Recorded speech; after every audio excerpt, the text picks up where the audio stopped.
Pada pagi hari ini, saya akan membawakan topik literasi yang berjudul Sejarah Singkat tentang B.J. Habibie. Tentu sebagian besar warga Indonesia sudah mengenal siapa itu B.J. Habibie.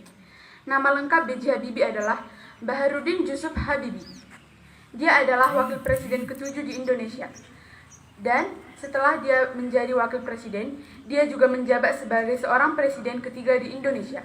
Namun sebelum dia menjadi seorang pemimpin atau pejabat, ia dikenal masyarakat Indonesia sebagai seorang ilmuwan dan juga profesor yang belajar di luar negeri dan datang ke Indonesia untuk memajukan Indonesia. Dia menjadi wakil presiden di bawah pimpinan Soeharto, presiden kedua di Indonesia. Dan pada tanggal 21 Mei 1998, Soeharto menggunakan safari berwarna biru dan juga berpeci, mulai membacakan surat pengunduran dirinya sebagai seorang presiden pada pukul 9 pagi waktu Indonesia bagian Barat. Dan setelah ia selesai membacakannya, para pemimpin bangsa lainnya mengatakan dan menunjuk seorang B.J. Habibie untuk menggantikan posisi Soeharto menjadi presiden ketiga. Namun tentu saja Soeharto tidak langsung memberikan jabatannya tersebut kepada B.J. Habibie.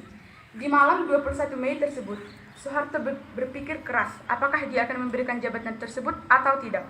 Kemudian para tokoh bangsa lainnya menemuinya dan juga berdiskusi siapa yang akan menggantikan jabatannya sebagai seorang presiden.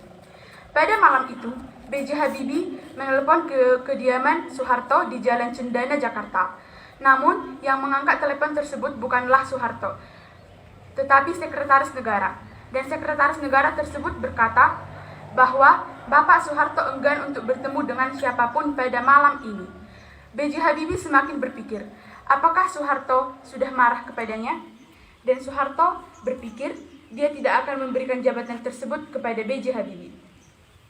Namun, selang berwaktu lama-lama, seluruh anggota dan juga seluruh pejabat Indonesia mulai menunjuk B.J. Habibie untuk menjadi seorang presiden ketiga di Indonesia.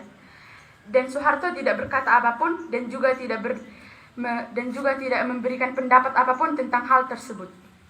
Seiring waktu berjalan, akhirnya B.J. Habibie resmi menjadi presiden ketiga di Indonesia.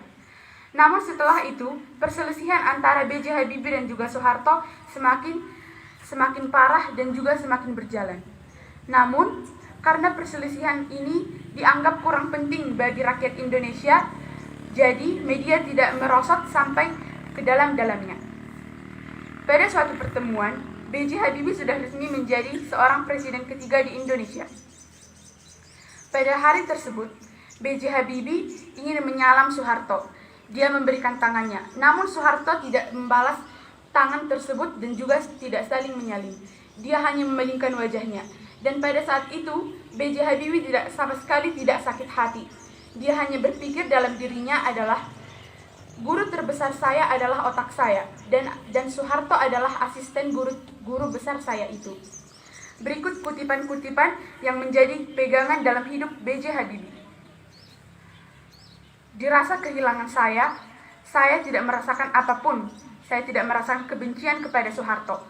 Tetapi saya rasa sikap Soeharto ini normal kepada saya, karena mungkin dia berpikir saya adalah seorang pengkhianat. Tapi tidak apa-apa, saya akan menjadikan itu sebagai pelajaran dan tidak akan memasukkan itu kepada hati saya. Kedua, Habibie menjadi nahkoda dua hal penting sekaligus, yaitu di bidang teknologi dan politik. Ketiga, setiap rasa kehilangan yang saya rasakan tidak ada yang mendalam, tetapi setelah Ainun pergi, rasa kehilangan dan juga kesepian dalam diri saya sangat meningkat, sehingga saya gagal menjadi seorang presiden.